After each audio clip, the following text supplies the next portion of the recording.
Pessoal, boa tarde, né?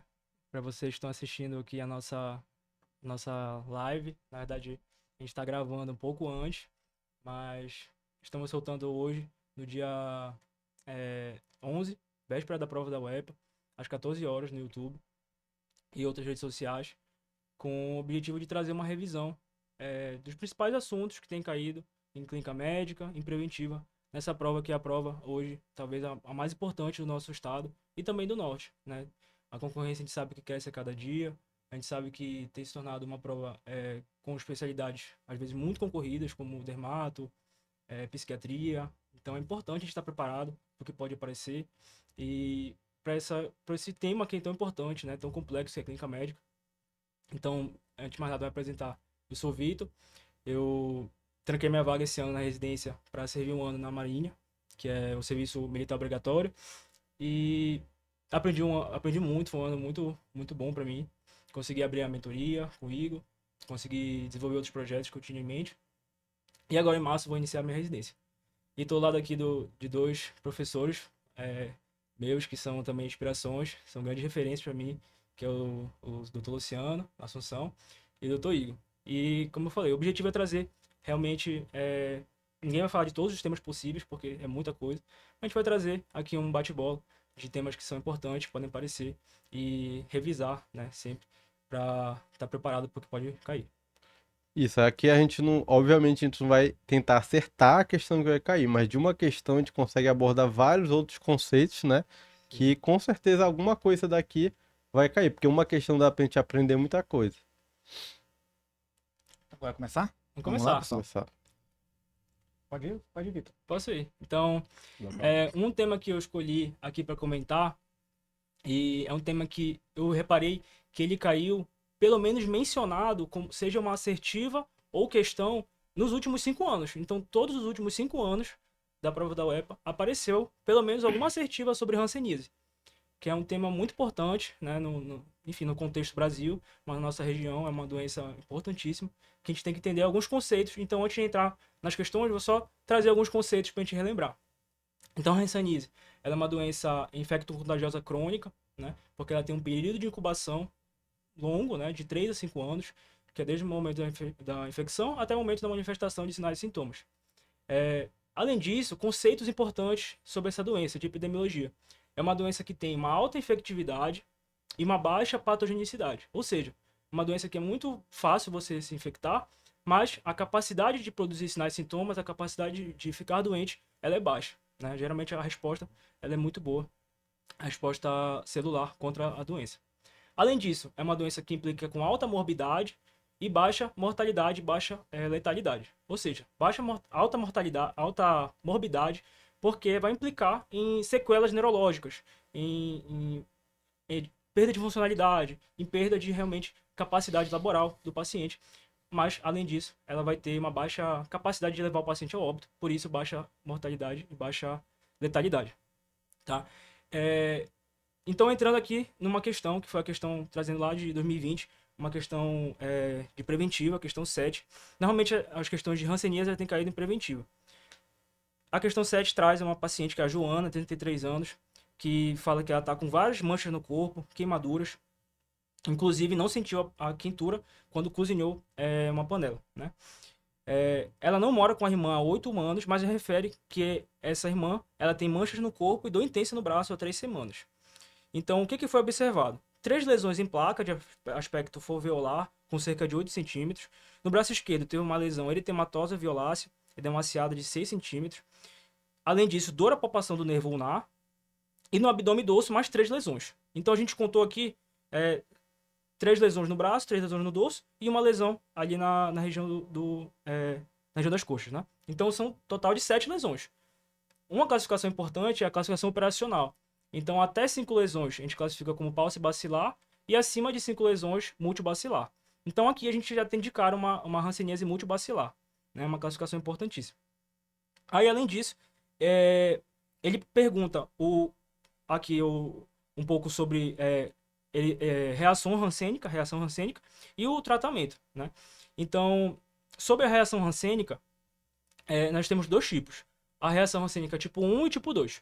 Então, a tipo 1 ela vai ser uma reação que vai ser exacerbação das lesões antigas do paciente. Então, esse paciente ele vai ter a piora das lesões, basicamente isso. E também vai ter neurite, vai ter dor à palpação do nervo. É isso que a questão vai trazer. Dor à palpação do nervo. Não vai ter sintoma sistêmico, não vai ter sinais assim gritantes de febre, de astenia, mialgia, mas vai ter esses sinais que eu comentei, que é a neurite e a piora das lesões da pele. O tratamento vai ser com corticóide, principalmente prednisona. Já o tipo 2 vai ser o eritema nodoso rancênico. Esse eritema nodoso rancênico, ele vai ser muito mais caracterizado pelos nódulos eritematosos e, além disso, o paciente vai ter sintomas sistêmicos, febre, astenia, mialgia. Pode ter até quadros mais graves, como hepatite, orquite, mas majoritariamente é isso. E o tratamento vai ser com talidomida, né, que é uma medicação adequada para esse tipo de reação, embora ela cause em mulheres de idade fértil alta teratogenicidade, né, problemas ao feto. Por isso, nas mulheres com idade fértil, a gente prioriza o tratamento com corticoide. Dito isso, o que a gente vê? A gente já sabe que é multibacilar, então a gente pode ficar aqui com a alternativa C e D, classificando a hanseníase como multibacilar.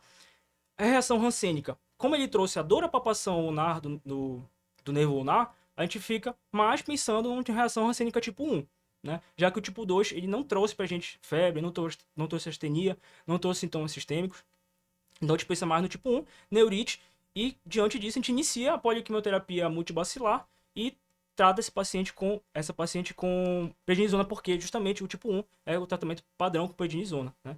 Então aqui no caso a alternativa certa é a alternativa D, tá? Não tem como ser tipo 2, porque não, como eu falei, não tem eritema nodoso, e não é paucibacilar pela classificação operacional, né, do Ministério da Saúde, certo? E também não podemos esperar baciloscopia para classificar e iniciar o tratamento.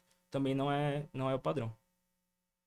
Certo. Eu vou separar aqui uma questão muito boa, que é a questão 21 da prova de 2021, que traz um conceito importante. É um homem de 40 anos que vem pronto atendimento com falta de ar e hematura. Ele vem tossindo há 7 dias e vem tendo hemoptise.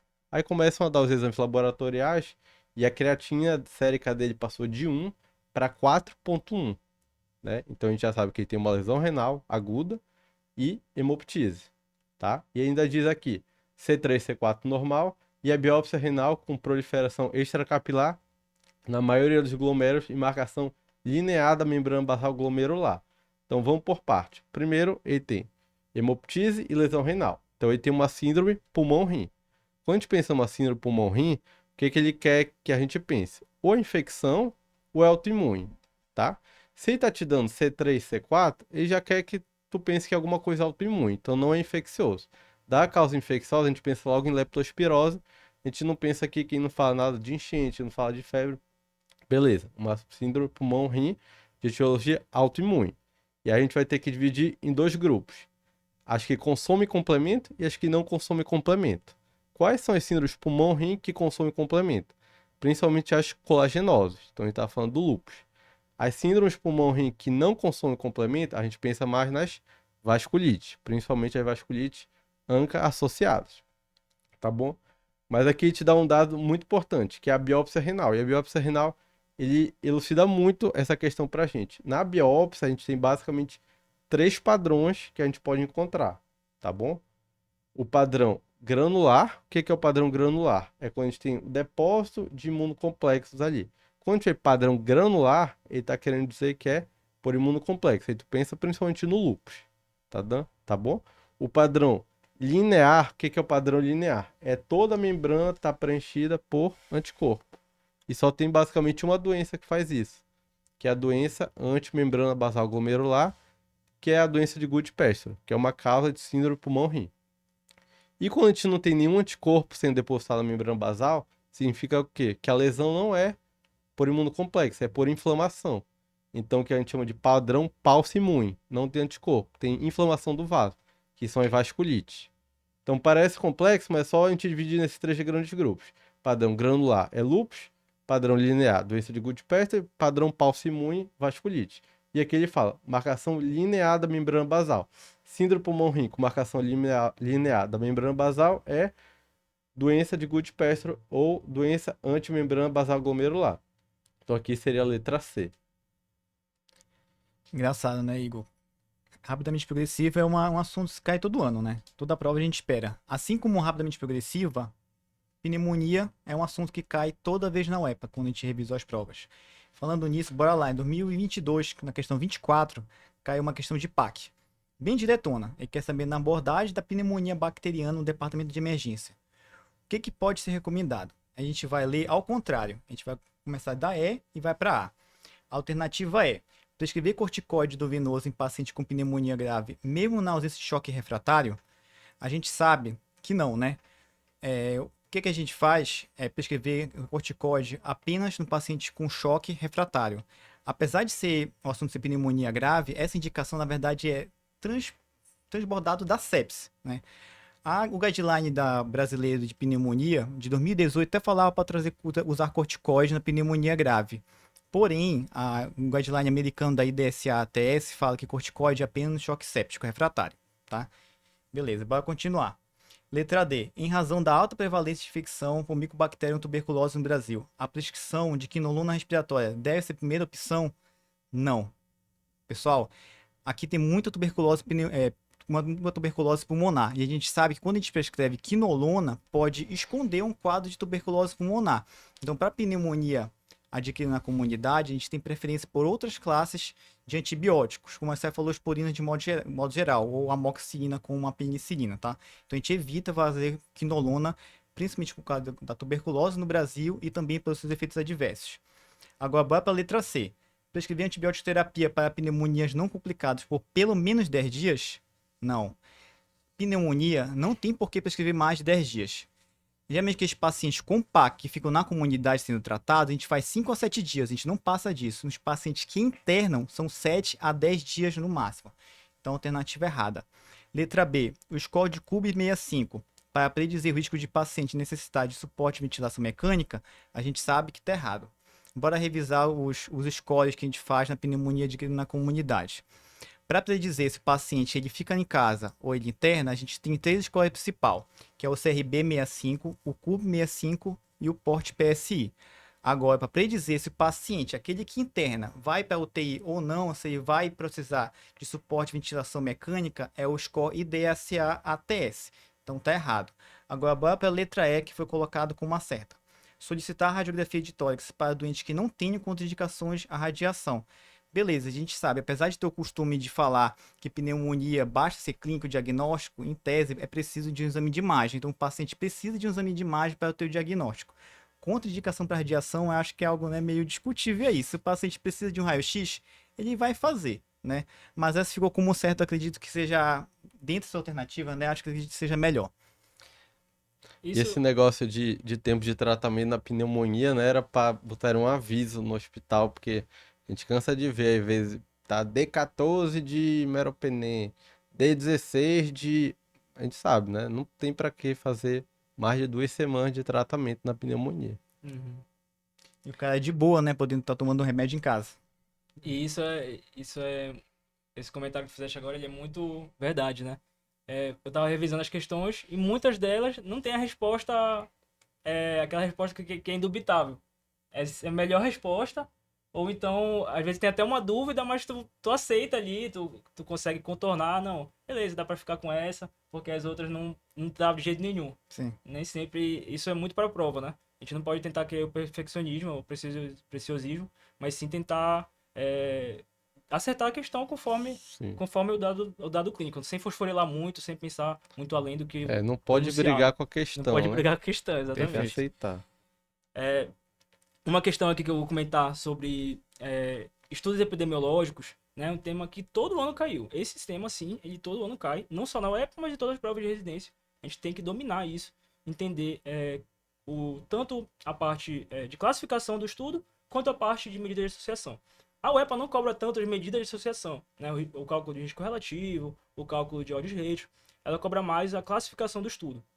Então, ainda aqui em 2020, uma questão que eu estava analisando era a questão 14, né? Vou puxar lá 3 questões logo de uma vez, 14, 18 e 19, que são bem semelhantes, tratam sobre a classificação do estudo. Então, a questão 14, ela traz que foi realizado um estudo para investigar a relação entre o consumo de carne e câncer de cólon nas capitais. Concluiu-se uma série histórica de 10 anos do consumo de médio de carne, a cada ano e respectivas taxas de prevalência do câncer de colo. E ele pergunta, né, é correto afirmar que esse é um estudo, né, quando você pega dados agregados, esse é um conceito fundamental. Dados agregados vão estar sempre falando sobre um estudo ecológico. Tá? Então, os dados agregados é a máxima do estudo ecológico. Né? Prevalências, principalmente prevalências, mas incidências, taxas de óbito, todas essas taxas, todos esses dados, são dados que a gente não pode individualizar. Quando a gente fala de um dado agregado, né, então, por exemplo, a Belém tem alto consumo de carnes vermelhas. Também tem um alto índice de câncer de colo. A gente não pode concluir que por Belém tem um alto consumo de carne vermelha e tem uma taxa alta de prevalência e de câncer de colo, que a causa do câncer de colo é a carne vermelha, né? Embora a gente saiba que tem a associação. Mas isso é uma falácia ecológica. Então, esse é o principal viés desse tipo de estudo. Então, aqui na 14, ele menciona aqui, ele até mistura aqui várias características, mas a resposta correta é um estudo ecológico, descritivo, passível de incorrer com falácia ecológica, né? Que é você generalizar um dado agregado e atribuir ele para um indivíduo. Não pode ser feito jamais. Outra questão aqui é a questão 18, que ele menciona, ele quer estabelecer uma associação causal entre o uso de reposição hormonal e baixa incidência de eventos cardíacos em mulheres menopausadas, considerando o critério de temporalidade. Nesse caso, quando a gente mencionar causalidade, a gente tem que pensar em algum tipo de estudo, né? Pensar da seguinte maneira. Quando ele traz causalidade, eu sei que eu não posso falar de estudo transversal. O estudo transversal ele pega sempre os dados em um mesmo momento. É uma fotografia. Então eu jamais posso considerar estabelecer causalidade num estudo transversal. Dessa maneira, a gente sobra com o estudo de ensaio clínicos randomizados, né? E principalmente a coorte. Tá? O caso controle ele não é tão bom para estabelecer a causalidade, mas sim risco de chance, né? Que é o odds ratio. Nesse caso, ele quer saber a associação entre o uso de reposição hormonal e a baixa incidência. Se ele quer a incidência, também a gente pode falar, excluir de vez o caso controle e trabalhar só com o ensaio clínico randomizado e a coorte, tá? Como não foi mencionado em nenhum momento que vai ser randomizado, que você vai ter 2 grupos, vai aleatorizar as amostras, a gente vai pensar, né, que a causa, se a gente quer estabelecer a causa de reposição hormonal e a baixa incidência de eventos cardíacos, a gente pode pensar que a gente vai acompanhar essas mulheres ao longo do tempo, ou seja, um estudo prospectivo, e ver se dessas mulheres, quais delas desenvolvem eventos cardíacos. Por isso, o estudo mais adequado aqui é a coorte, porque a coorte, ela parte do princípio que você vai analisar o fator de risco em direção à doença. Então aqui, considerando que a gente vai partir do fator de risco, né, que é o uso de reposição hormonal, caminhando para a incidência, ver se existe uma incidência de eventos cardíacos, o melhor estudo é a coorte. E aqui embaixo, a questão 19, ela também traz um conceito bem semelhante, foi feito um estudo para avaliar fator de risco para quedas em idosos no domicílio. Então, o que ele menciona aqui? Que foi pegado 80 idosos que sofreram queda com 80 idosos que não sofreram queda, certo? E quando a gente faz isso, quando a gente pega um grupo semelhante que tem um desfecho, um grupo semelhante com características clínicas e epidemiológicas que não tem um desfecho, a gente tem que lembrar de um tipo de estudo, que é o caso controle. Então a gente está partindo do desfecho, comparando um grupo semelhante com características clínicas, e partindo do desfecho a gente vai analisar o fator de risco, né? Quais são os fatores de risco que levaram esses idosos a cair? Então esse estudo ele é caso controle. Então aqui você poderia ser D ou E, né? Que menciona esse tipo de estudo.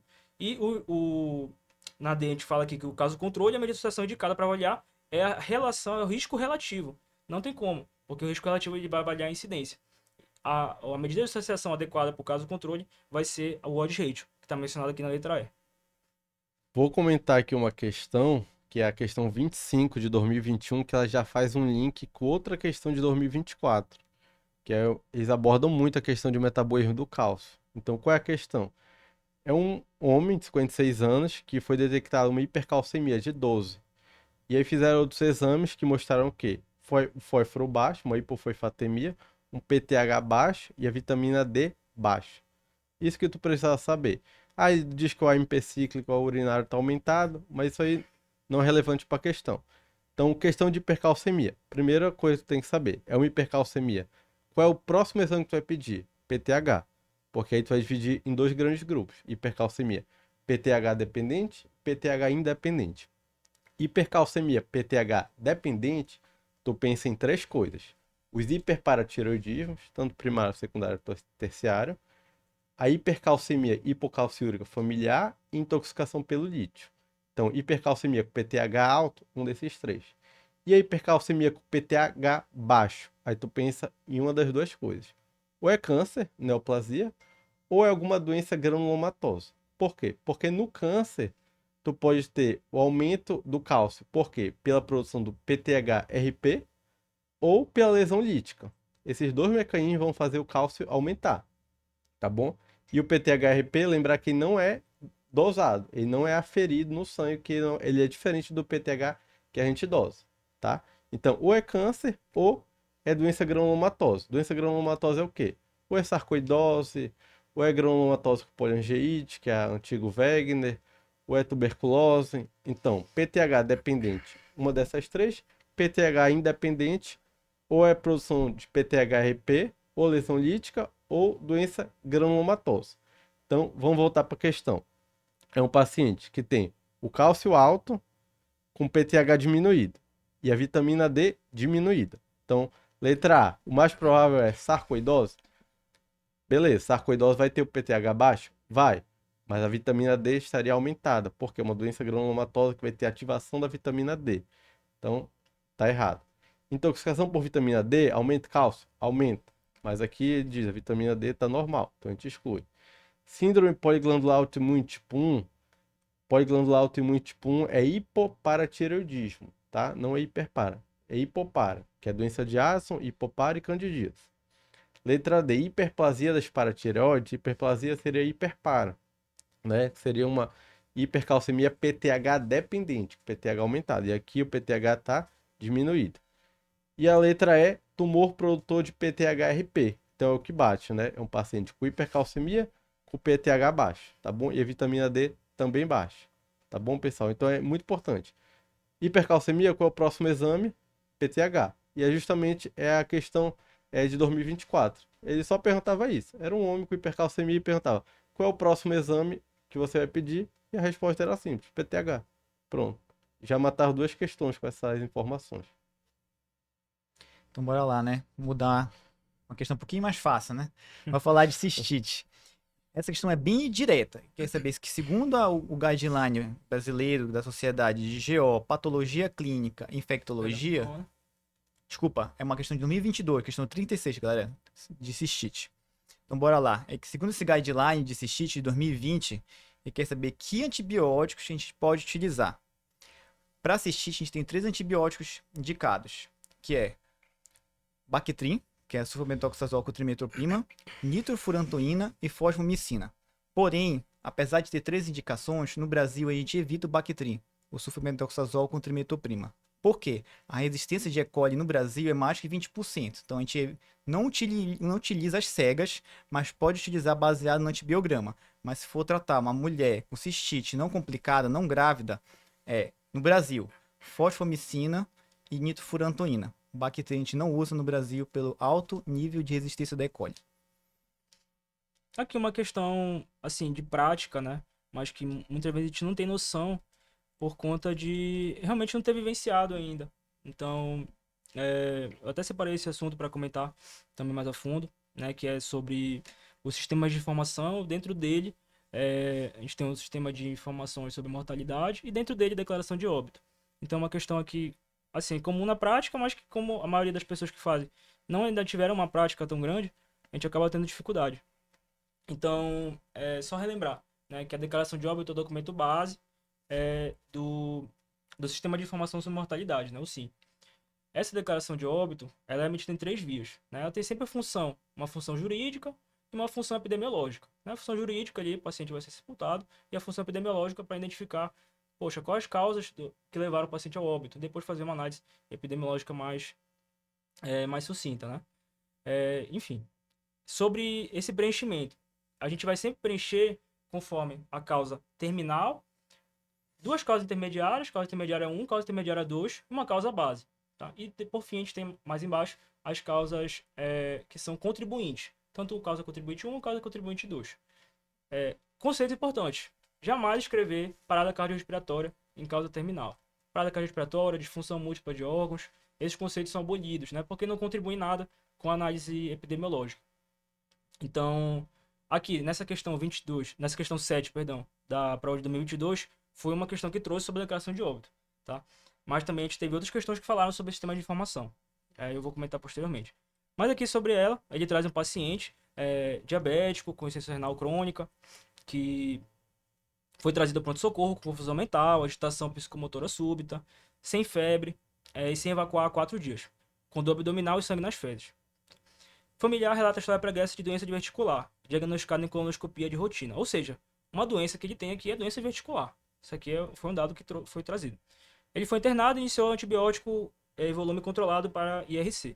Porém, evoluiu com parada cardiorrespiratória, submetido à reanimação sem sucesso. Então ele pergunta como preencher a declaração de óbito. Uma pergunta simples, mas que a gente erra muito, né? Eu errava muito, por exemplo, no meu ano. Então, como eu falei, não jamais escrever disfunção múltipla de órgãos ou parada cardiorrespiratória. Então a gente pode escolher letra C, letra D e letra E, que mencionam sobre essa causa terminal que não existe, né? Aí a gente pode ficar com a letra A ou B. Vamos lá. Letra A, choque séptico, né? É a causa terminal. Causa intermediária, sepse, intermediária 1. Intermediária 2, diverticulite. E causa base, doença diverticular. Faz sentido, né? E causa contribuinte, diabetes e injúria renal crônica. E doença renal crônica. Faz sentido, né? Porque você seguiu uma ordem lógica para preencher, né? O paciente morreu de um choque séptico, secundário a sepse, secundário a uma diverticulite, secundário a uma doença diverticular do colo. Já aqui nesse outro quadro, né, ele traz choque séptico, sepse e diverticulite. Né? Ele não trouxe a causa base. Então é sempre importante lembrar que ele tem que trazer a causa base. E o que ele não pode trazer é a causa intermediária. A causa intermediária ela pode ser pulada.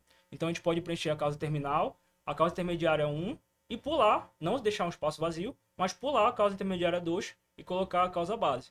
Então, por exemplo, a gente pode preencher que um paciente que morreu, por exemplo, com um infarto e depois evoluiu com choque cardiogênico. A gente pode colocar que ele teve na causa terminal um choque cardiogênico, uma insuficiência cardíaca aguda e pular ali a outra causa intermediária e colocar a causa base, o infarto, né? Mas, de preferência, colocar ali uma causa intermediária também, uma causa base, pouco antes disso, que seria a doença coronariana, né? Então, aqui, o conceito, na verdade, é esse. É entender que a gente tem que ir segmentando os diagnósticos do paciente, não colocar coisas que não vão contribuir com a análise epidemiológica.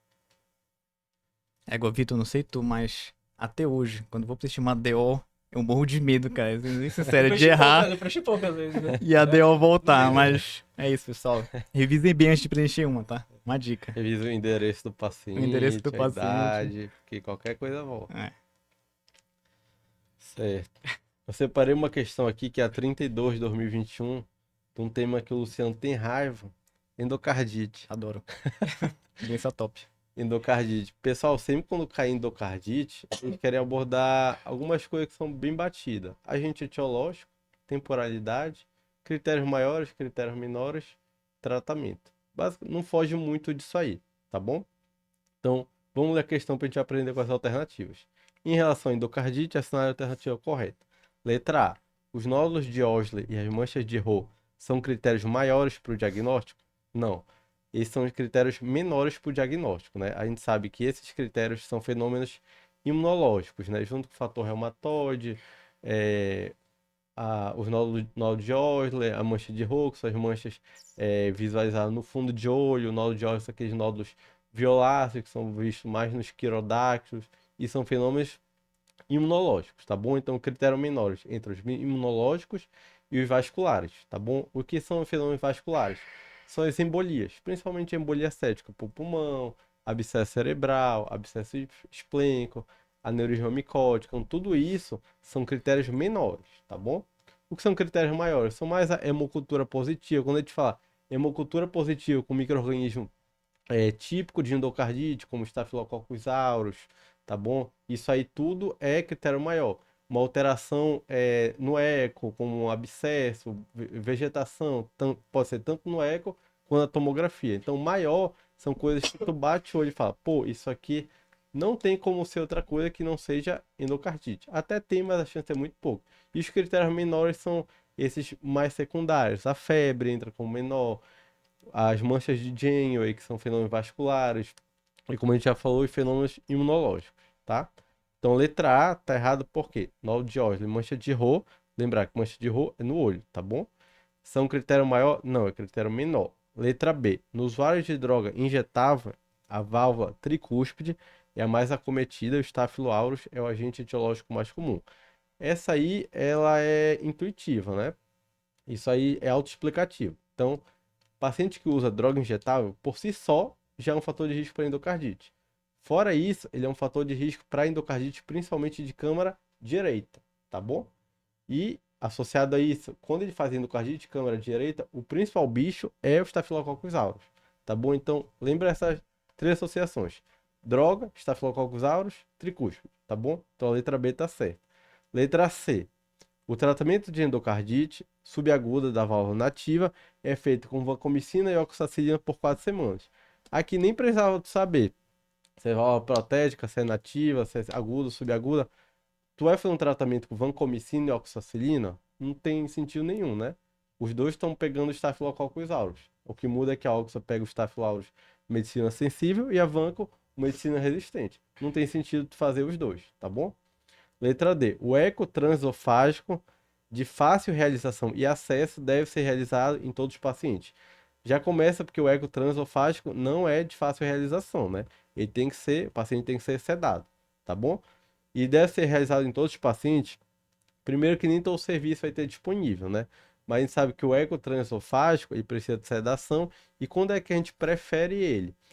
Ele tem uma sensibilidade maior. Então, geralmente, ele pega aquelas vegetações menores, menos de 2 milímetros. Ele vê também bem as complicações, como abscesso de válvula, perfuração. Então, a gente pede ele, principalmente quando o paciente ele é de alto risco para endocardite, a suspeição clínica é muito alta, e o eco transtorácico vem normal, tá bom? Porque ele avalia melhor vegetação pequena e complicações, tá bom? E se vier um Staphylococcus aureus na hemocultura, é mandatório fazer um eco transesofágico, tá bom? Letra E.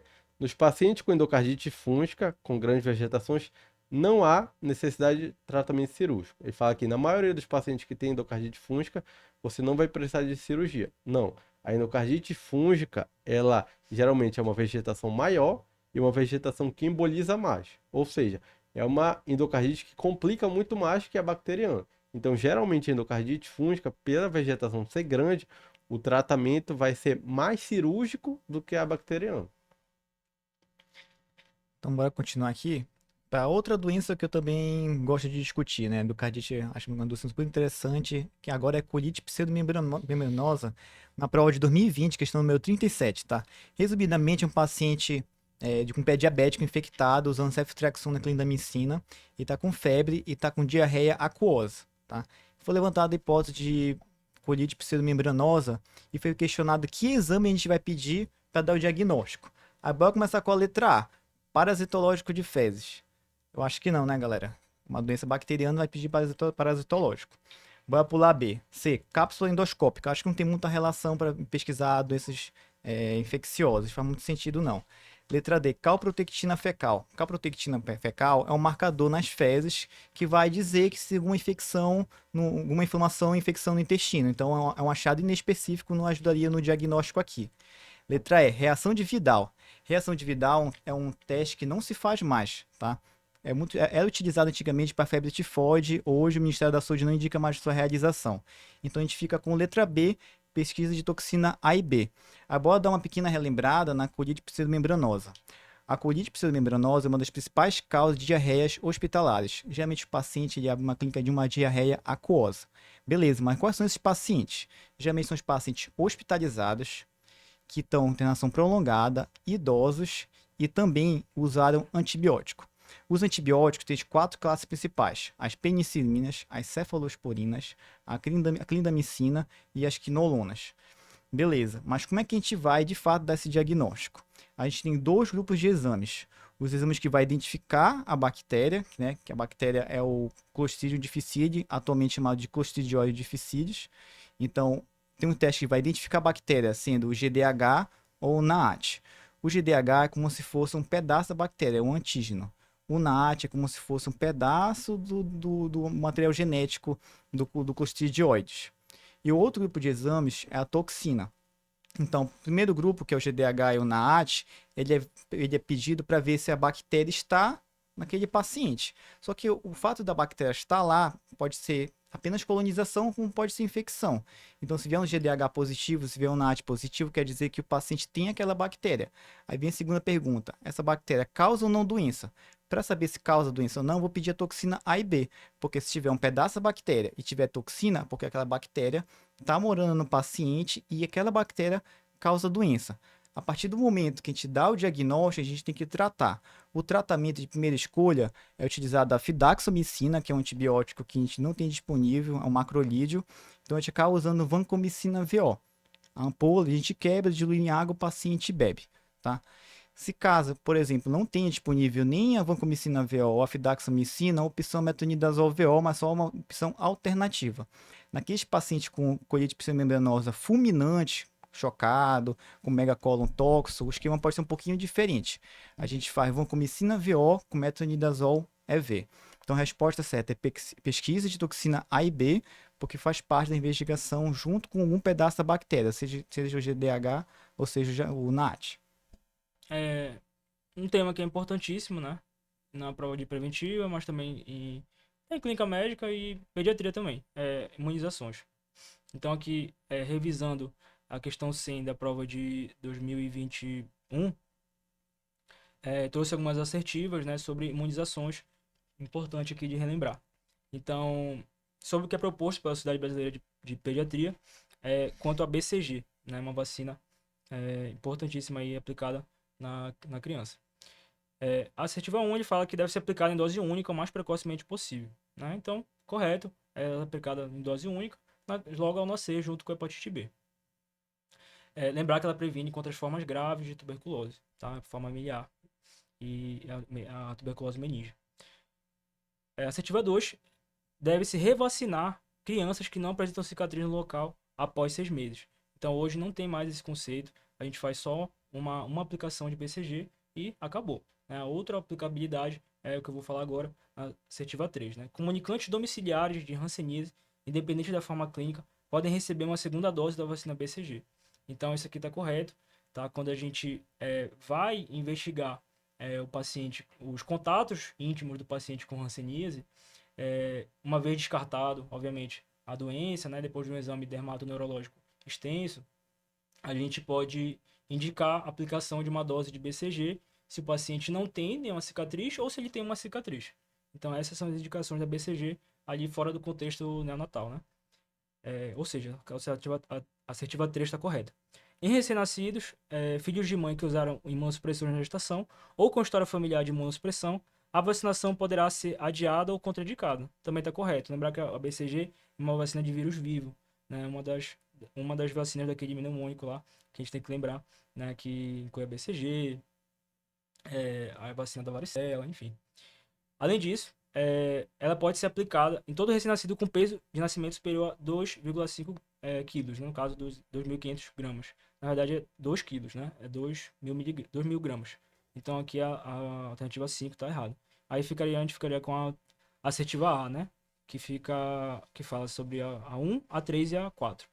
Ou seja, não é indicado a vacinação acima de 2,5, e sim acima de 2 quilos, tá? Certo.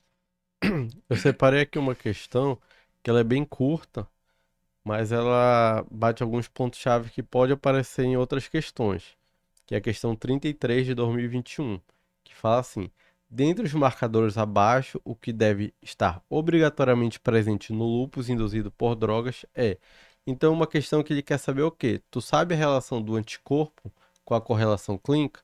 Então, vamos por etapa, né? Letra A, anti-P ribossomal. Anti-P é um anticorpo visto principalmente no lúpus, tá bom? No lúpus, principalmente quando tem manifestação de sistema nervoso central, tá bom? Principalmente na psicose lúpica, tá bom? Então, letra A não tem nada a ver anti-P com lúpus induzido por droga. Anti-P lembra mais da psicose lúpica.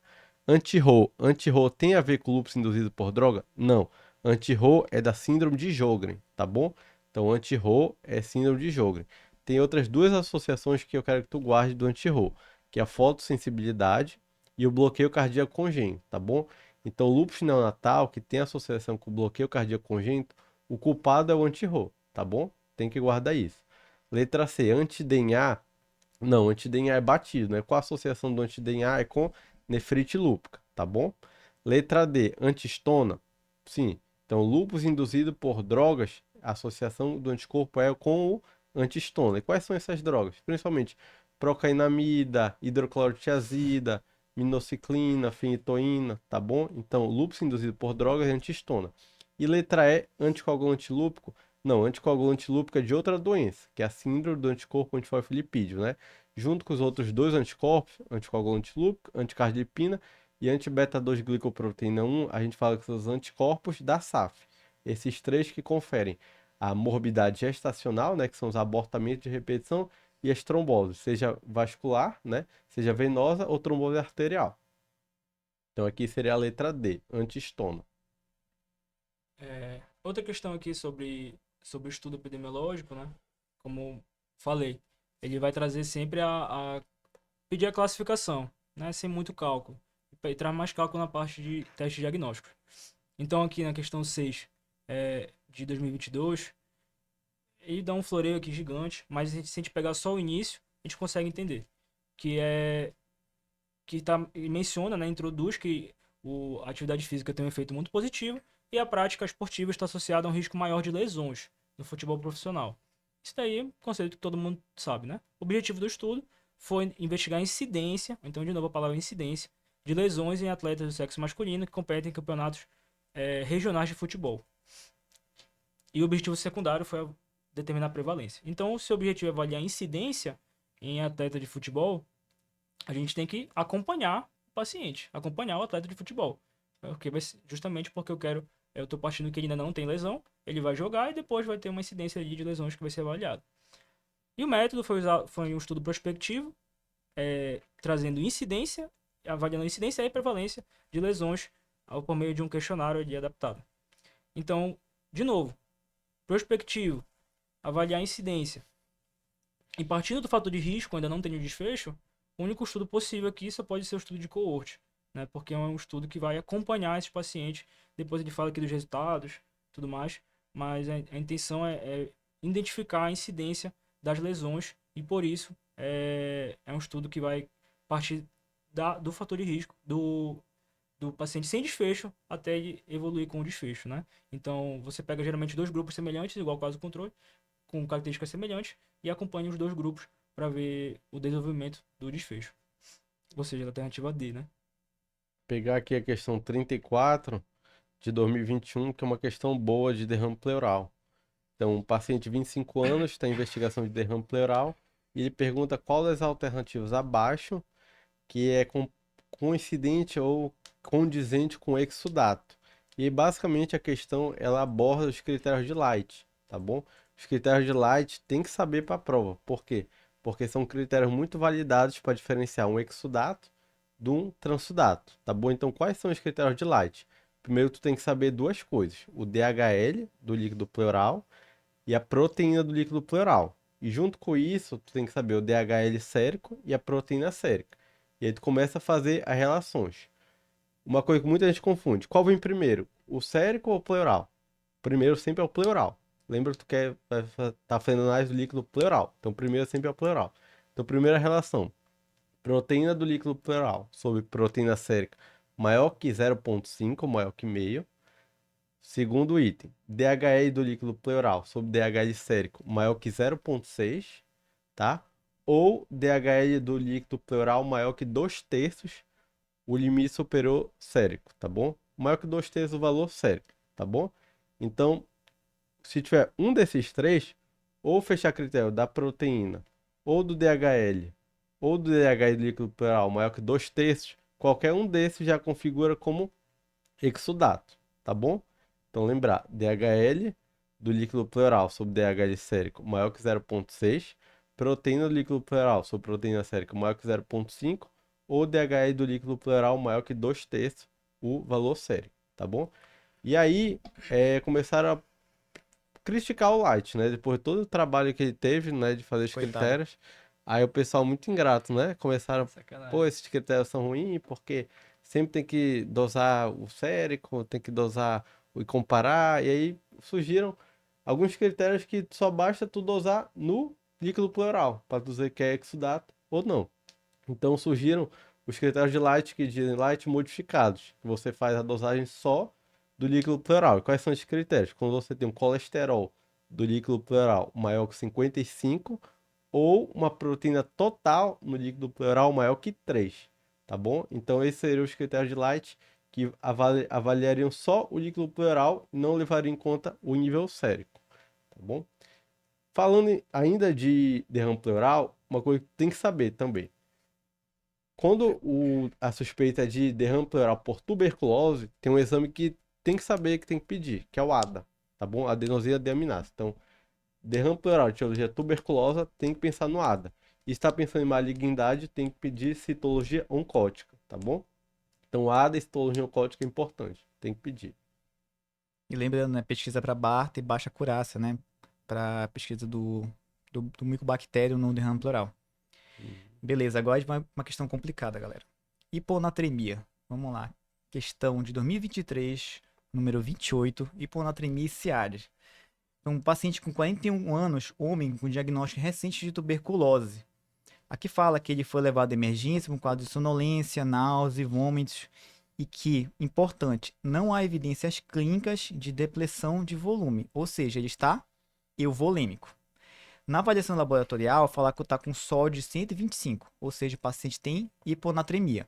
E a osmolaridade plasmática está de 260, e ele fala que o valor de referência é de 285 a 295, ou seja, está baixo.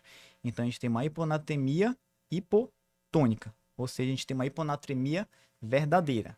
E ele fala que o sódio urinário ele está elevado, beleza. Além disso, o nível de ureia estão normais, séricos. Eu acho que reforçar que o paciente não está hipovolêmico, acredito que seja isso, não estava sangrando. E o ácido úrico está baixo. Beleza, vou aguardar essa informação. Ele fala qual é a hipótese diagnóstica mais provável para esse caso. Letra A, polidipsia psicogênica. A gente tem que achar que é uma polidipsia psicogênica. Uma coisa que ajudaria muito aí seria a osmolaridade urinária, porém ela não está disponível nesse caso. A polidipsia psicogênica, né, primária, a osmolaridade urinária ela vai estar baixa, porque o paciente vai estar ingerindo água em absurdo.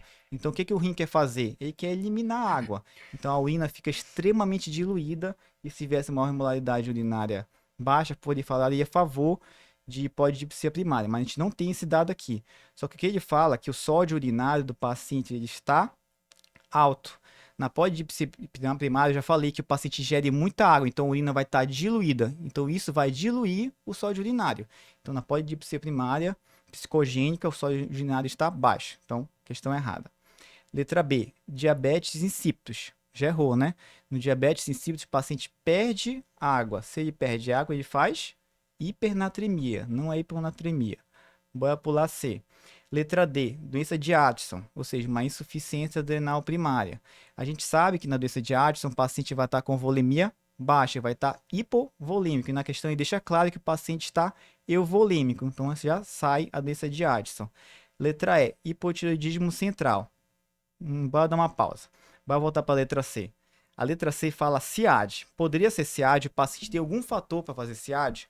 Bora lembrar, quais são os pacientes que fazem CIAD? São aqueles pacientes que têm alguma patologia intracraniana, geralmente que tem alguma patologia intratorácica, tem alguma infecção, opa, tuberculose entra aí, pode ser HIV ou pode ser uso de drogas como alguns antidepressivos, a hidroclorotiazida dá um quadro similar a CIAD. Então o paciente tem algo que pode fazer CIAD, que é a tuberculose recente pulmonar, né? Outra coisa que ele fala aqui, que é uma hiponatremia hipotônica, ou seja, uma hiponatremia verdadeira. A gente sabe que CIAD é uma hiponatremia verdadeira. Beleza.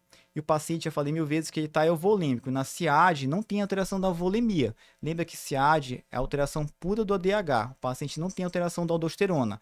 Então o paciente ele fica euvolêmico. A outra coisa que fala aqui é que o ácido úrico ele está baixo. Parte da SIAD que a gente pode ver, o paciente tem uricosúria, o paciente perde ácido úrico na urina. Então, um dos achados, quando ele quer te ajudar a falar que é SIAD, é falar que o ácido úrico está baixo. Então, tudo fala a favor de um SIAD mesmo. Uma coisa que ajuda a fechar nisso é o sódio urinário. A gente pode ver que o sódio urinário aqui ele está alto. Eu já falei, SIAD é uma doença do ADH. Então a aldosterona não está hiperativada. Quando a aldosterona não está hiperativada, não consegue puxar muito sódio, acaba sendo sódio pela urina. Então o sódio urinário no SIAD fica alto. Então a gente fica entre SIAD e hipotireoidismo central. Hipotireoidismo central tem uma característica similar ao SIAD, só que o que é mais comum? SIAD ou hipotireoidismo fazendo hiponatremia de 125. Então a gente fica com SIAD por ser mais provável nessa questão. Essa questão é um pouquinho difícil, né? Eu achei essa questão, quando eu li, achei maldosa. Assim, pra R1. Sim, Com certeza. é uma coisa que, claro, tipo, a visão vocês têm já de ter passado pela residência é uma, a visão que eu tenho, assim, só com macete de prova, muitas vezes só com decorebas ali é outra. Então, por exemplo, ele já frisa que o paciente está euvolêmico. Sim. Então, isso para mim, já com sódio baixo, né, eu já comecei a ficar totalmente enviesado para SIAD, né? Uhum. Embora, óbvio, por exemplo, outros dados corroboram com isso, mas sempre eu tento pescar palavras-chave, né? E é isso que eu tô olhando aqui na questão 34 da prova de 2022, que ele fala uma questão simples até sobre colaterais de medicações aí para hipertensão e diabetes. Então, ele fala aqui de edema de membros inferiores, no caso 1, hiperuricemia no caso 2 e, no caso 3, hipovitaminose B. Aqui, se a gente tivesse um conceito importantíssimo, no caso 2, né, quais são os colaterais dos tiazídicos?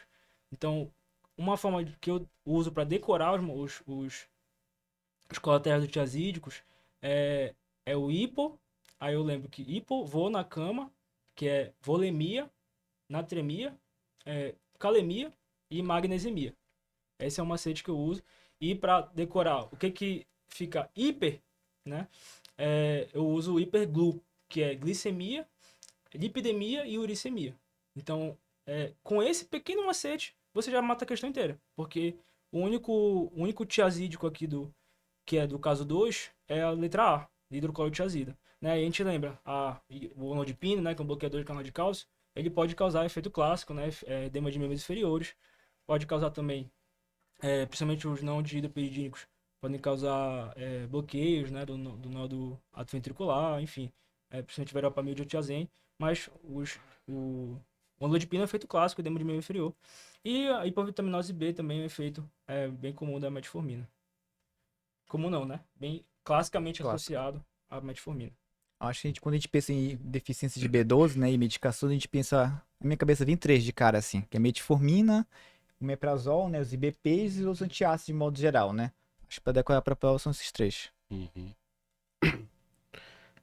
Tem uma questão aqui, que é a 38 de 2021, que faz uma introdução de retocolite ulcerativa, explicando o que é, episódio recorrente de inflamação do cólon, limitada à mucosa, comumente acomete o reto, pode se estender de lesão de forma contínua, mas basicamente as alternativas é para tu diferenciar a retocolite e a doença de Crohn. Então vamos aprender cada uma das alternativas. Então letra A.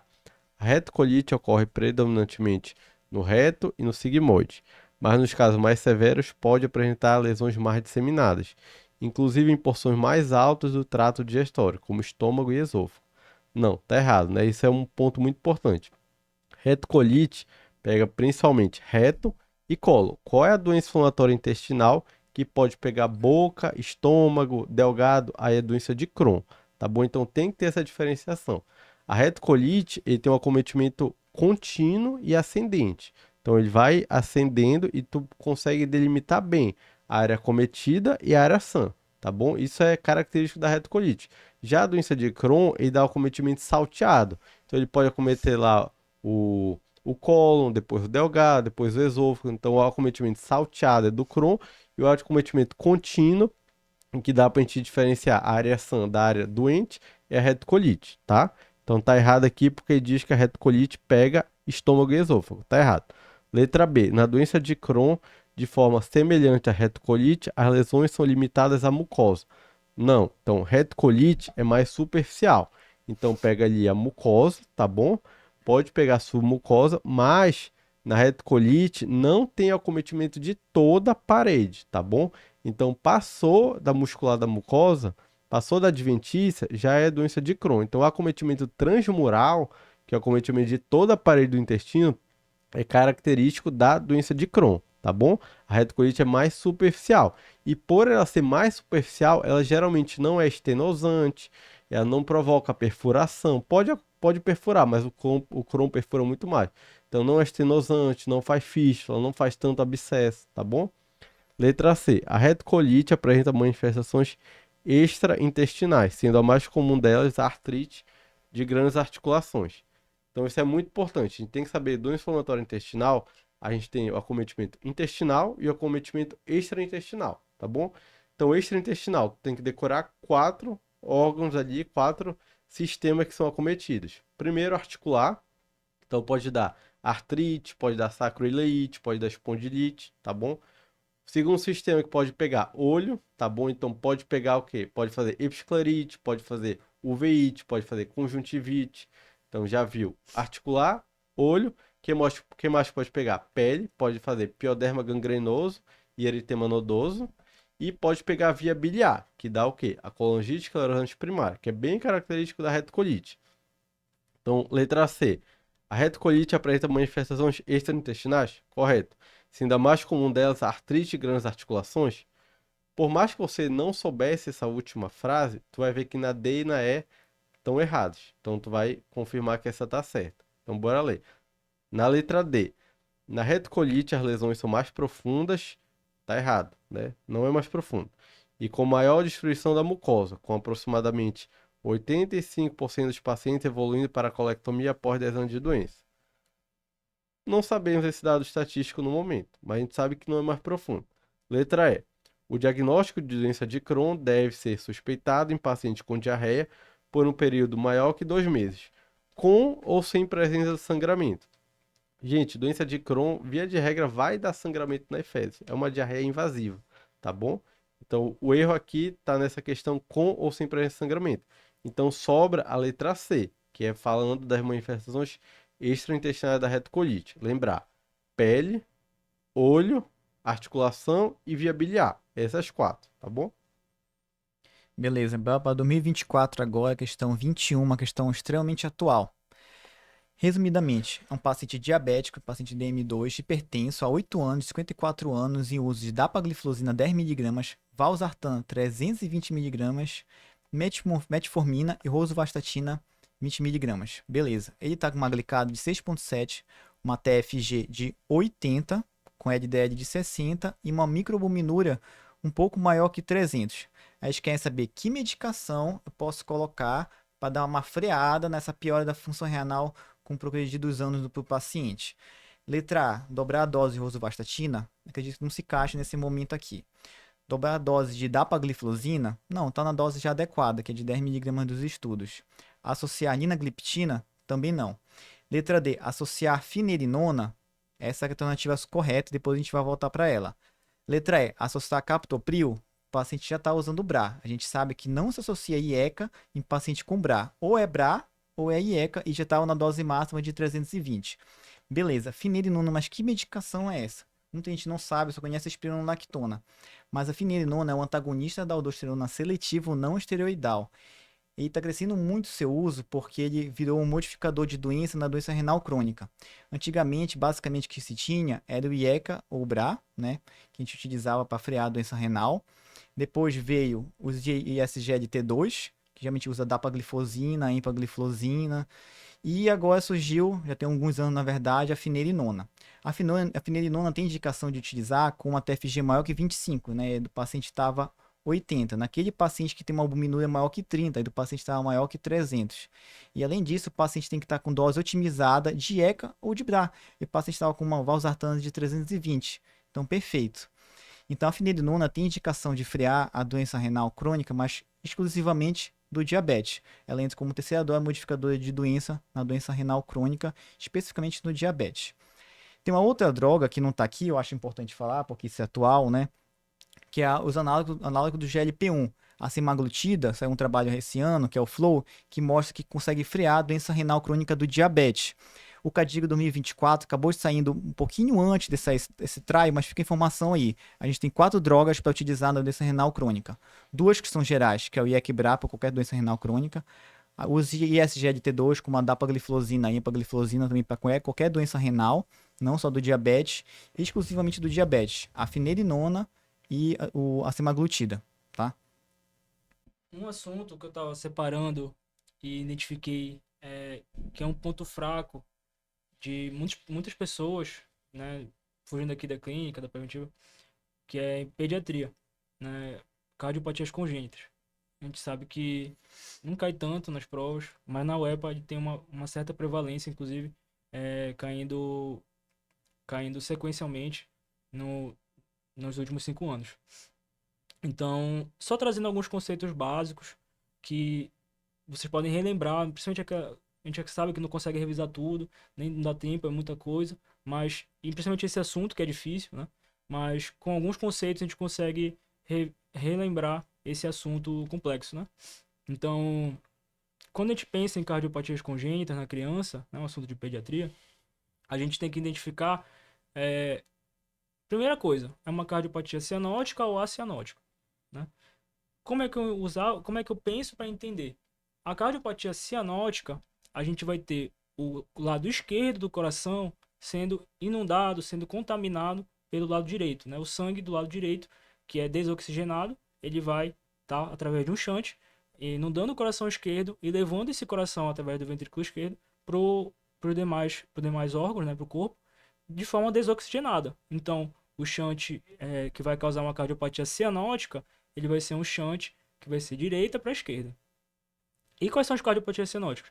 Tetralogia de Fallot, transposição de grandes artérias e atresia tricúspide. Claro, tem várias outras combinações, né? Quanto mais complexo o nome, mais chance de ser cianótico, né? E as acianóticas, a gente tem o shunt de esquerda para direita. Ele é ruim? É, porque você vai causar hiperfluxo pulmonar.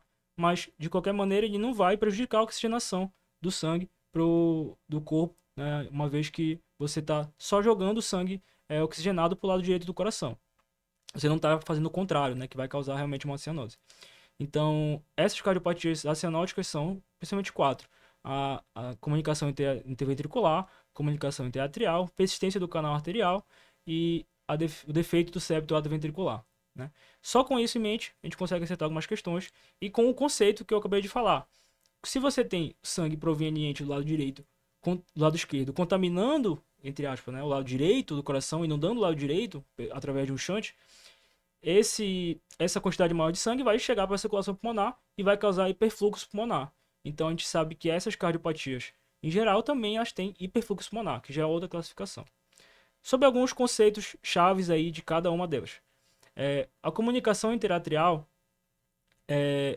eu pensava em CIA, né? CIA, você tem óbvio, comunicação interatrial, são 3 letras, mas C e A, 2 letras, eu lembrava que o sopro é um desdobramento fixo de B2. Então, B2, 2 letras, eu pensava em C e A. Para C e V, não tinha nenhum macete, mas ele era um sopro que ele normalmente holossistólico, então ele é durante toda a sístole. Ele é uma cardiopatia mais comum, cardiopatia congênita mais comum, e normalmente ela cursa com sinais de insuficiência cardíaca na criança.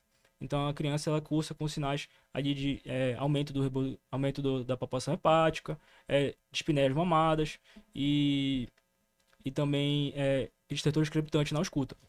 Então essa cardiopatia é muito importante, causa esse sopro sistólico, holossistólico. A outra muito comum é a PCA, que eu lembrava, que é a persistência do canal arterial, eu lembrava que era um trenzinho, como se fosse cada letra um vagão, porque o sopro ele é chamado em maquinaria. Então, nesse tipo de cardiopatia, você vai ter um sopro holossistólico, ou seja, ele é contínuo durante todo o ciclo cardíaco, e o sopro é chamado de maquinaria, que é o que as questões vão trazer. As questões vão trazer os nomes clássicos, vão trazer o quadro clínico clássico, vai trazer alguma classificação em assertivas, como já observei, e aí você só tem que identificar essa associação. Então, relembrar sobre maquinaria, você vai lembrar de cada vagãozinho, como se PCA fosse realmente um trem, e aí você lembra desse tipo de sopro, dessa cardiopatia. E por fim, o defeito do septo atrioventricular, a associação que é mais comum de aparecer em prova, é que ele é comum em pacientes com síndrome de Down, e os pacientes vão ter uma CIA também junto com uma CIV, e eles podem apresentar no eletro um bloqueio divisional anterior superior esquerdo, né? Então essas são as cianóticas, né? Que são as mais comuns de cair, mas pode aparecer também as cianóticas. E tem alguns conceitos importantes que posso falar depois. Vou comentar uma questão aqui, que é a 35 de 2022, é uma questão curta, mas que pode servir para outras questões. Então, basicamente ele fala, em um paciente com anemia hemolítica intravascular, espera-se usualmente a redução de... Então ele quer saber o que que está diminuído na anemia hemolítica. Então a gente tem que lembrar, anemia hemolítica, o que que vai aumentar? Bilirrubina, tá bom? A indireta, DHL, tá? E reticulócito, tá bom? Então vai aumentar bilirrubina, DHL e reticulócito, porque é uma anemia hiperproliferativa, tá bom? E o que que vai diminuir? Só uma coisa que vai diminuir, que é a aptoglobina. A aptoglobina é o quê? É o que vai carrear o M. Então, se tem muito M ligando a aptoglobina, vai sobrar menos aptoglobina para ser dosada. Então, aumenta esses três e diminui a aptoglobina. Então, letra A, bilirrubina indireta, não diminui, aumenta. Reticulócito, aumenta. Letra C, que é a correta, aptoglobina. Letra D, DHL, aumenta. E letra E, hemoglobinura. Hemoglobinura, e aí, o que acontece? Sim, o paciente está hemolizando dentro do vaso, vai quebrar a hemoglobina em M. Esse M vai ser filtrado no rim, vai dar hemoglobinura, tá bom? Uma coisa que muita gente confunde até na prática é a questão do Cumbis. O Cumbis é um marcador de anemia hemolítica? Não necessariamente, ele é um marcador de autoimunidade, tá? Então, se o paciente tiver uma anemia hemolítica autoimune, seja por anticorpos quentes, seja por anticorpos frios, o Cumbis vai vir positivo. Agora, se for uma anemia hemolítica não imune, o Cumbis vai vir negativo. Quais seriam essas anemias hemolíticas não imunes? Seriam principalmente quando a gente tem deficiência de membrana, né, esferocitose, deficiência de enzima, deficiência de SSPD, deficiência na morfologia da hemácia, como anemia falciforme, tá bom? Então, as anemias hemolíticas Cumbis negativas são doenças hereditárias, já nasce com aquilo. E a Cumbis negativas são as anemias Cumbis positivas são as anemias hemolíticas autoimunes, tá bom? Geralmente doenças linfoproliferativas ou doenças autoimunes, tá bom? Então a letra correta aqui é a letra C, a aptoglobina que vai estar diminuído. Beleza. Uma coisa que eu vejo muito de confundir, na verdade, também, é a questão de achar que reticulose é uma prova de hemólise. Na verdade, reticulose não é uma prova de hemólise, né? Quer dizer que quando o paciente está hemolizando, a medula vai trabalhar mais. Então, reticulose vai aumentar. Mas prova de hemólise, como o Igor falou, são três, né? DHL, bilirrubina indireta e aptoglobina.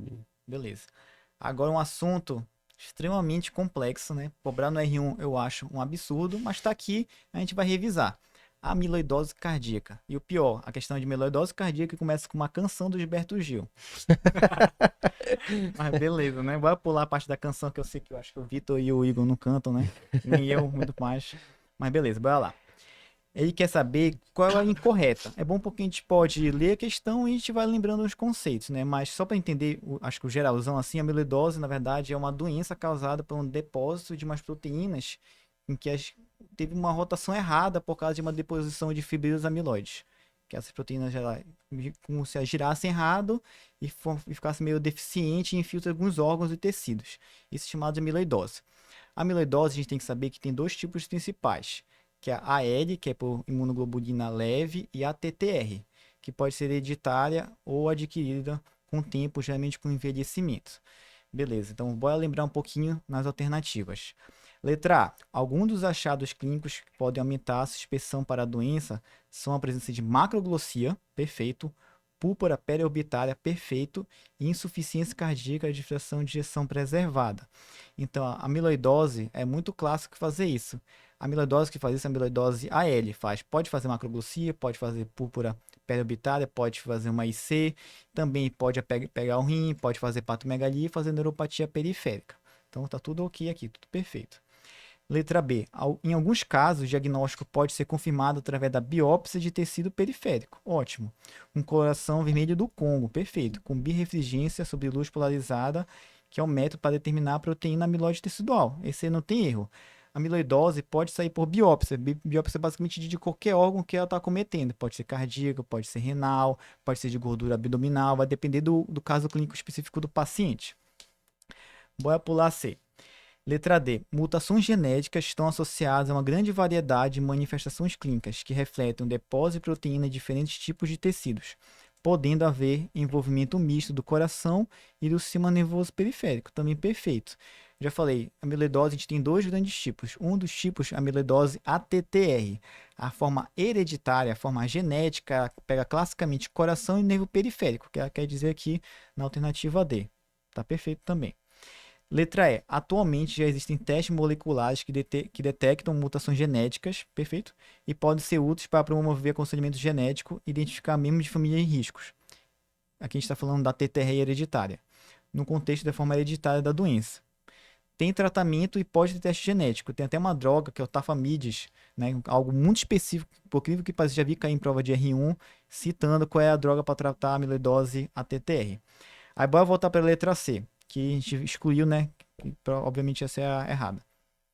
Trata-se de uma causa altamente prevalente. Não é altamente prevalente, né? É uma doença que anteriormente era subdiagnosticada, está sendo muito mais comum ver, está sendo muito mais reconhecida, mas altamente prevalente não é. Beleza. E continua assim, porém, ainda não há tratamento clínico específico para amiloidose. Tem tratamento específico, já falei, que é o Tafamid, né? Devendo o paciente com a forma cardíaca receber medidas de suporte para controle da insuficiência cardíaca. Suporte até vai ter, mas também tem tratamento específico, né? Se for a TTR, tem as drogas modificadoras de doença. Se for a AL, né, que é de imunoglobulina de cadeia leve, o tratamento ele é muito similar a mieloma múltiplo, tá? Que é uma doença extremamente complexa também. Essa aí era de qual ano? Essa aí? 2024. 2024, Qual era, número qual era 24. o cantor que ele fala aí? Gilberto Gil. É que O álbum dele, Ok, Ok, Ok. 2023 fizeram uma com o Fernando Pessoa. Não acredito Essa nisso. eu tô te falando. Eles colocam, pô, já vi vários trechos, assim. Há Medicina e doenças arte. piores que as doenças. É. Há dores que não E, doem nem na alma. e várias áreas, não só clínica médica. É uma orientação, acho, pra montar colocando trechos, né? É, uma questão aqui, o Igor falou agora de anemia hemolítica, e um assunto que eu acabei estudando, né, relembrando, foi sobre colaterais das medicações da hanseníase. Então, o que é importante? Esse tratamento, ele atualizou há um tempo, né, essa poliquimioterapia do paciente com hanseníase. Então, a gente tem 3 drogas principais, que são a rifampicina, a clofazimina e a dapsona. Essas drogas, elas são as mesmas para paciente paucibacilar e o mesmo tratamento para o paciente multibacilar. A diferença é só no tratamento, que o paciente vai fazer 6 cartelas em até 9 meses, se ele for paucibacilar, e 12 cartelas em até 18 meses, se ele for multibacilar. E o que não é a gente comenta muito, por exemplo, sobre efeitos adversos das drogas da tuberculose, né? A neurite óptica, do etambutol, a neurite periférica, da presinamida, da isoniazida.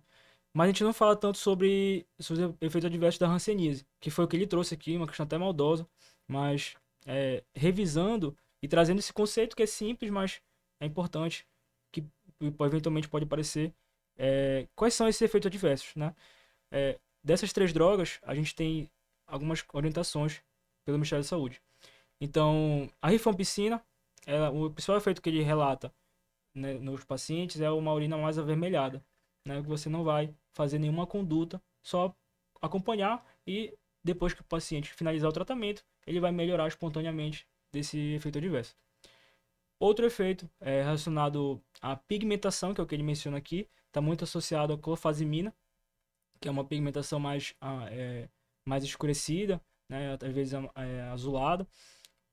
Você também não vai substituir de maneira alguma a droga, não vai trocar, fazer um esquema alternativo. Você apenas vai hidratar o paciente. Até uma pegadinha que ele trouxe aqui, maldosa, né? Mas a única orientação é hidratar. Outro efeito, muito relacionado à dapsona, que é uma das drogas deflagradoras da anemia hemolítica por deficiência de G6PD. Óbvio que existem vários graus disso, Mas em casos leves, você pode só fazer um ferro e um ácido fólico. Não precisa suspender também a droga, tá? E outros efeitos adversos, náuseas, vômitos, a única orientação é você colocar a medicação junto com as refeições. Óbvio, ou efeitos mais graves, como alergia, hepatite, alteração de transaminase, nefrite, você suspende e maneja dessa maneira. Então aqui a única alternativa que fala em um manejo benigno, manejo benigno não, manejo conservador, a alternativa a questão 15 da prova de 2023, né? Que é não suspender, não trocar, fazer um esquema alternativo, somente hidratar o paciente e passar protetor solar, né? Algo que não é tão comentado, mas eventualmente pode aparecer. Tá. Fala uma questão aqui, questão número 24, 2023, uma questão de reumatismo. Tá. Então, a questão ela é curta, ela fala: a alternativa que indica o diagnóstico de polimialgia reumática é... O que é polimialgia reumática? É uma doença reumatológica, bem curta e breve, que o paciente vai ter dor e rigidez na cintura escapular e pélvica. Tá bom? Então, dor e rigidez na cintura escapular, ou seja, ombros, e pélvica, quadril. Geralmente são idosos que vão ter os marcadores inflamatórios VHS, principalmente, bem aumentados. Então, isso aí acerta 90% das questões. Dor e rigidez cintura escapular e pélvica, idoso e aumento de VHS. Então, qual é a alternativa que diz que é um paciente de polimialgia? Letra A. Homem de 50 anos com artrite simétrica de mão e punho, edema bilateral de mão, formando cacifo, que é pior à noite e é aliviado pela movimentação. Aqui está descrevendo um paciente que parece com artrite reumatoide, né? Poliartrite simétrica, padrão inflamatório. Então, não é letra A. Letra A está falando de um cara com artrite reumatoide. Letra B. Mulher, 59 anos, com fraqueza muscular proximal. Então, já fala mais a favor das miopatias inflamatórias. Lesões violáceas em pálpebra. Só tem uma doença no mundo que dá lesão violácea em pálpebra, né? Que dá o famoso heliótropo, tá bom? Que é a dermatomiosite, tá bom? Então, letra B é dermatomiosite, tá? Letra C. Homem de 63 anos que durante os últimos 10 anos tem dorsalgia e lombalgia, sem rigidez, cólico-artrite simétrica de joelho e quadril. Aqui dá um idoso com uma oligoartrite, tá bom? Bem inespecífico. Pode ser uma artrite reativa, tá? Mas não é o quadro de polimialgia reumática. Letra D. Uma mulher de 70 anos, então uma mulher idosa com dor em ombro e cintura pélvica, perda de peso e incapacidade de abduzir o ombro além de 90 graus. Então, é uma mulher com dor e rigidez em ombro e em pelve. Então, a letra D descreve uma paciente com polimialgia reumática. Então, a certa é a letra D. E a letra E, mulher de 62 anos com dor óssea, anemia, lombalgia e infecção recorrente. Provavelmente aqui está querendo te mostrar um paciente com mieloma, né? Que ele pontua ali dor óssea, talvez por lesão lítica, uma anemia, talvez do mieloma, infecção recorrente por o paciente ser imunossuprimido, tá bom? Então a letra certa aqui seria a letra D de dado. Beleza, então bora continuar. Em 2024, na questão de número 25. Uma questão um pouquinho diferente e bem objetiva. É uma mulher de 32 anos que acompanha com um dermatologista devido a uma queda acentuada de cabelo e ela tá usando por conta própria os remédios dela, né? Pedido da internet. Beleza, só que foi lá com o médico pediu função tiroidiana, veio um TSH suprimido e um T4 livre alto. Mas só que a paciente ela não tem uma clínica sugestiva de tirotoxicose, né? E foi orientado a paciente, desculpa, a retornar com 72 horas e coletar um novo sangue, né? Aí quer saber o que é essa substância, qual é essa substância que está causando essa alteração da função tiroidiana. Aí bora lá. A alternativa certa aqui é logo a alternativa letra A, que é a biotina. Muita gente não sabe, mas tem a galera usa de forma meio que não acompanhada pelos médicos, uns medicamentos para cabelos e unhas. E dentre esses medicamentos faz parte a biotina, né, geralmente são manipulados. E a biotina, ela pode fazer alteração da função tiroidiana similar à tirotoxicose porém é um erro laboratorial, um erro de leitura do laboratório. Então o TSH ele vem suprimido, o T4 ele vem alto, só que o paciente não tem tireotoxicose. E a conduta é simples, é retirar a medicação, apesar de que falar 72 horas, mas 48 horas já pode se repetir o exame, a função tireoidiana, TSH, T4 livre, que ele vai vir normal, tá? Então a conduta sempre é essa, retirar a medicação, esperar 2 a 3 dias e redosar o TSH e T4 livre. Lembra, não é tireotoxicose, é erro laboratorial biotina. Tá, eu peguei uma questão aqui, que é a questão 25, também de 2023. Deixa eu só abrir aqui. Então, basicamente, a questão 25, ele fala que é um senhor de 68 anos, tá bom de idade, chegou no PS com dor na perna esquerda, 4 dias de duração, e também tinha um edema de tornozelo. Ele era fumante, tem um refluxo, o exame físico revela o quê? Tinha um edema assimétrico e foi confirmado uma TVP, tá bom? Na verdade, não foi confirmado. Ele pergunta quais são os fatores de risco para TVP. E aí aqui é uma questão de certo ou errado, tá bom? Então você tem que dizer qual desses não é fator de risco para TVP e te dá as alternativas. Então, mutação da protrombina, deficiência de antitrombina, mutação do fator 5, deficiência de proteína C e trombostenia. Então, esquece isso. Tu tem que decorar o quê? Quais são as trombofilias que a gente tem que pesquisar quando tem indicação? Quais são as trombofilias? As deficiências de proteína C, deficiência de proteína S e deficiência de antitrombina 3. Então essas três tem que pesquisar. Deficiência de proteína C, deficiência de proteína S e deficiência de antitrombina 3. Duas mutações que tu tem que pesquisar. Mutação do fator 5 de Leiden e mutação do gene da protrombina, tá bom? E mais duas também para principalmente tromboses arteriais, que são os anticorpos da SAF, síndrome do anticorpo antifosfolipídico, que a gente já falou, que é anticoagulante lúpico, anticardiolipina e antibeta-2-glicoproteína 1, e a hiperhomocisteínemia, que o Luciano acha que não existe. Não existe, galera, é tudo mentira. Que a gente realmente é meio difícil estabelecer essa correlação da homocisteína aumentada com trombose, mas é descrito no UpToDate. Então essas duas últimas, hiperhomocisteinemia e a SAF, estão principalmente relacionadas com tromboses arteriais. Os outros que eu falei, principalmente não, só dá trombose venosa, tá bom? Então, das alternativas aqui, a que está errado é a letra E, que é a trombostenia de Gleisman.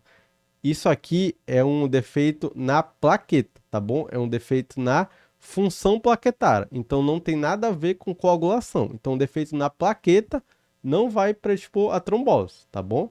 Então, isso aí tem que pontuar bem. Beleza, bora uma questão agora mais simples, uma questão de 2024, também a questão 34 de pneumonia. Bora falar de novo dela. Aqui é uma questão bem objetiva, falando assim, pneumonia pode ser do ambulatório, da emergência ou do hospital, né? Aqui fala qual é que é de item 1, 2 e 3, qual tá certo e qual tá errado. Item 1, em pacientes graves, o tratamento inicial é com beta-lactâmico em combinação com macrolídeo ou uma quinolona respiratória. Beleza, tá certo, né? A gente sabe que nas pneumonias adquiridas na comunidade, na PAX que internam, o tratamento é beta-lactão e mais macrolídeo ou uma quinolona respiratória, né? Fechado. Item 2. Em pacientes ambulatoriais, ciprofloxacina é um antibiótico de primeira escolha devido à sua cobertura anti-pseudomonas. Assim, as quinolonas podem ser utilizadas, mas o ciprofloxacino ele não é uma quinolona respiratória, né? Ele não é uma quinolona feita para pegar pneumococo. E uma quinolona muito boa para pegar pseudomonas. Só que a gente está tratando de pneumonia adquirida na comunidade. E esses pacientes aí não fazem pneumonia por pseudomonas. Então não faz sentido dar ciprofloxacino. Poderia, por exemplo, ser levofloxacino. Então tá errado. Item 3. Etilismo e alterações agudas e clínicas do estado mental são fatores de risco associados a pneumonias aspirativas. Perfeito. Qualquer condição que pode ter alteração do nível de consciência pode estar relacionada à pneumonia aspirativa. Então etilismo, AVC, por exemplo, tudo isso pode estar relacionado com pneumonia aspirativa, então a gente fica com a letra E, o item 1 e o item 3.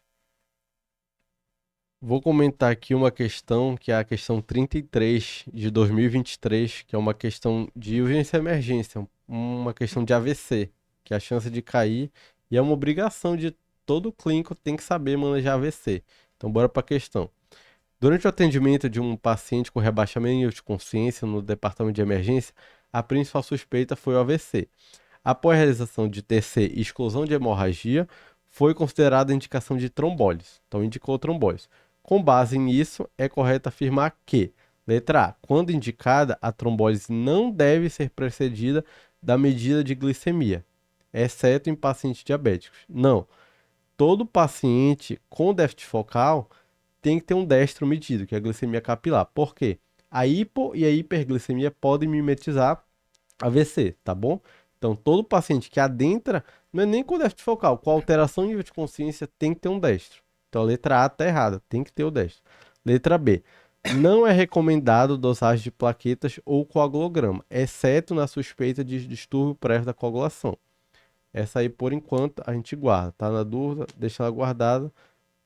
Letra C. Após a trombólise, deve-se manter a pressão arterial maior que 180 por 105 para manter a zona de penumbra. Então, a pessoa que está desatenta ia marcar essa. Por quê? Porque não vê que aqui ele está falando maior e não menor. Então, isso aí tem que pontuar bem.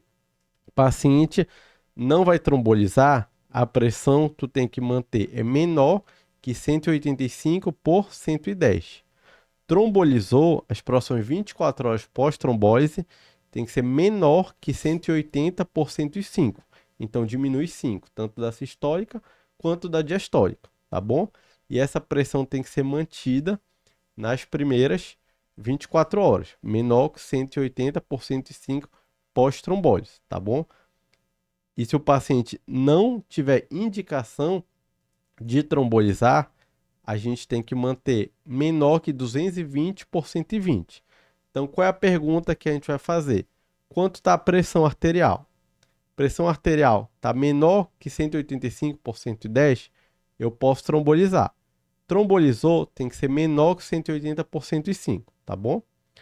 Então, tá errado porque tem que ser menor que 180 por 105 e não maior. Letra D. Hipertermia, quando presente, deve ser mantida, pois é considerada uma adaptação cerebral. Não. A gente tem que evitar no paciente com injúria cerebral. Hipertermia, hipotermia, variação do sódio, variação da glicemia, tudo isso para manter a homeostase cerebral. Então, não é para manter hipertermia. A letra D está errada. Letra E. Uso prévio de droga antiplaquetária em monoterapia contraindica a trombólise. Não. O fato do cara usar o AS não contraindica ele trombolizar, tá bom? O que contraindica a trombólise é ele anticoagular, tá bom? Então, se ele anticoagula, a gente vai pensar se vai trombolizar. Porque se ele estiver usando um novo anticoagulante, por exemplo, um xarelto da vida, é contraindicação se ele tiver tomado nas últimas 48 horas, tá bom? E se ele estiver usando varfarina, aí tu vai ter que ver o INR, tá bom? Então, a letra que a gente fica aqui é a letra B. Não é recomendado usar de plaquetas ou coagulograma. Essa é na suspeita de distúrbio prévio. Sim, o paciente que chega no pronto-socorro, se você não acha que ele possa ter algum distúrbio de coagulação, tá bom? Ou nenhum distúrbio na plaqueta, se não tem uma PTI, por exemplo, ou se não usa varfarina, não tem por que a gente esperar o exame para indicar a trombólise, até porque a chance do exame vir alterado é muito baixa. Então a gente vai trombolizar pesando o risco-benefício do procedimento. Acho que a mensagem aqui final é: que exame a gente precisa ter um paciente com AVC isquêmico, suspeito de AVC, né? Que é a glicemia. A glicemia é mais importante que qualquer exame. E aí que é o grande diferencial, e aí que é o grande mimetizador de um déficit focal, né? Pra mais ou Aí, pra menos. para mais ou para Uhum. menos. Perfeito. Vamos lá para a galera que está sobrevivendo aí nesse final, né? A gente tem uma prova de 2024, novamente, por um assunto que ele é negligenciado por muitos, né? Um assunto que é dia a dia de qualquer um que trabalhe na emergência, que é abstinência alcoólica. Então vamos lá, paciente de 27 anos em situação de rua, encontrado desacordado, o SAMU leva ele para sua emergência, você que é recém-formado. Ele é um etilista crônico que se encontra vigil no momento, apresentando tremor e agitação psicomotora. Só que ele nega o uso recente de álcool nos últimos tempos. Beleza. Então, muitos não conseguem, não conhecem ainda o que é a síndrome de abstinência alcoólica. É basicamente sinais e sintomas relacionados ao cessar ou a redução da ingesta de álcool. Que esses sinais e sintomas podem ser tanto físicos quanto psíquicos. O diagnóstico ele é clínico, ele pode ser utilizado um score chamado de CIWA, C-I-W-A. Ele é um score cheio de pontuação bem complexa que pode te ajudar no diagnóstico. E geralmente esse quadro ele abre de sinais e sintomas de abstinência alcoólica quando o paciente para de ingerir ou reduz a ingesta alcoólica e pode ser muito próximo, geralmente umas 8 horas após sumir o álcool do sangue. Então, nas primeiras 24 horas, 48 horas, o paciente já pode apresentar sinais e sintomas de abstinência alcoólica, tendo seu pico por volta do terceiro dia. E a abstinência pode perdurar até mais ou menos 7 dias. Beleza, mas qual é a clínica? A clínica, inclusive, é a do paciente, né? Que ele está tendo tremor, vai ter agitação psicomotora, vai ter uma sudorese. Isso no quadro leve, mas o quadro grave pode levar, inclusive, até a morte.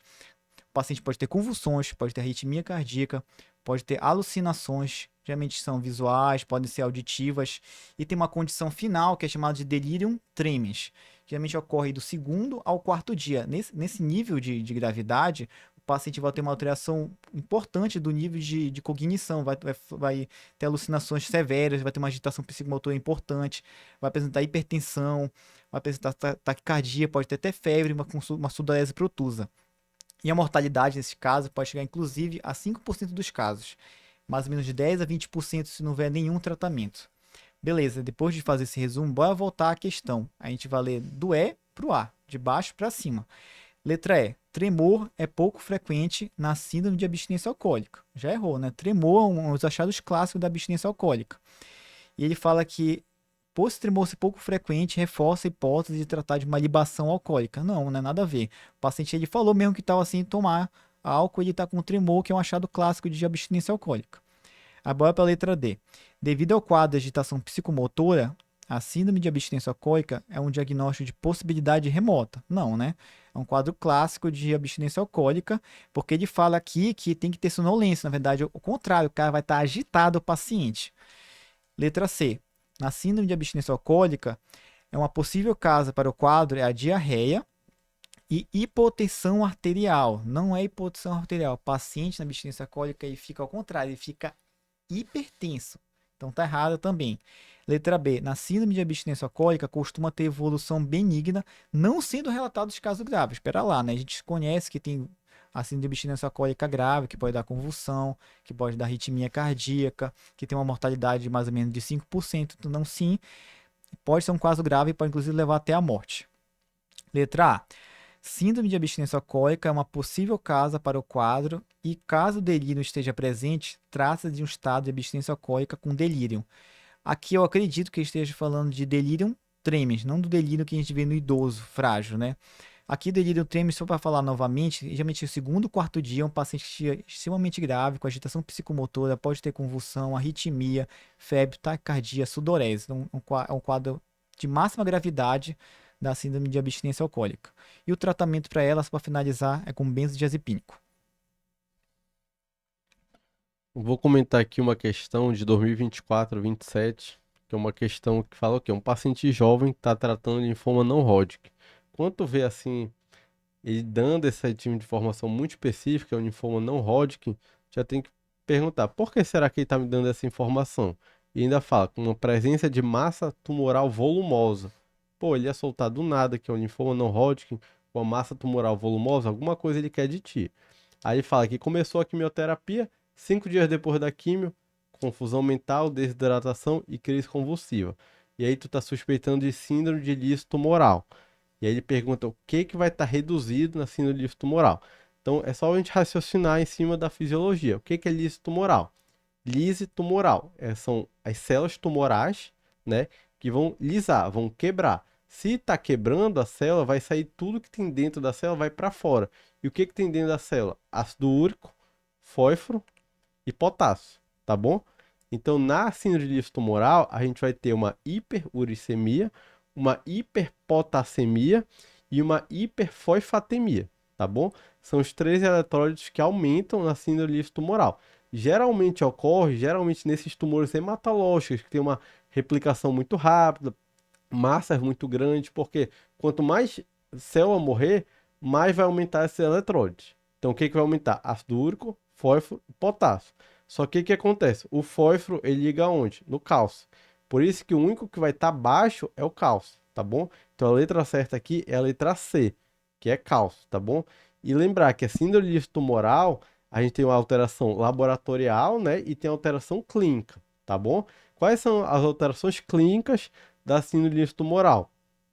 disfunção renal, então piora da creatinina, arritmia e convulsão, tá bom? Tanto que você fala que o paciente preenche os critérios quando tem duas alterações laboratoriais, né, dessas 4 que eu te falei, mais pelo menos um critério clínico, seria o aumento da creatinina, arritmia ou morte súbita ou convulsão, tá bom? Acho que é isso, né, galera? Acho que é isso. A gente conseguiu revisar aí bastante coisa.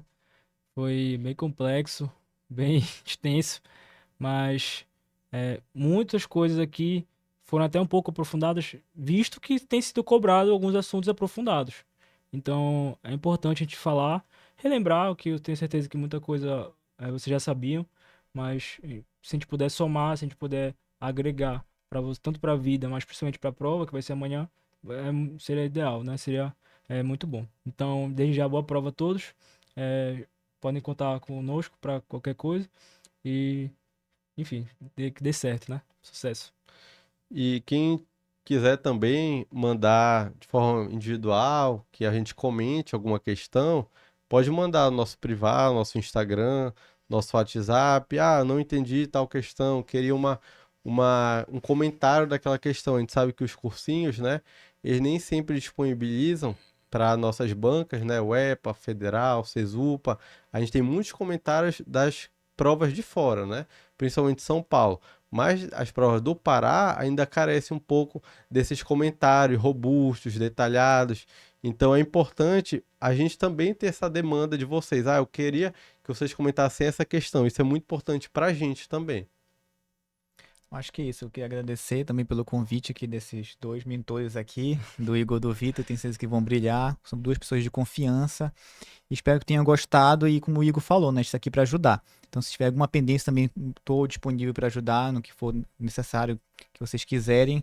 E boa prova amanhã. Tenho certeza que todo mundo que estudou, que acho que a maioria de vocês, né, para estar diretão aguentando aqui 2 horas, acho que estão lutando bastante para isso. Boa sorte, galera. Obrigado, viu? Valeu. Boa prova, Boa galera. prova.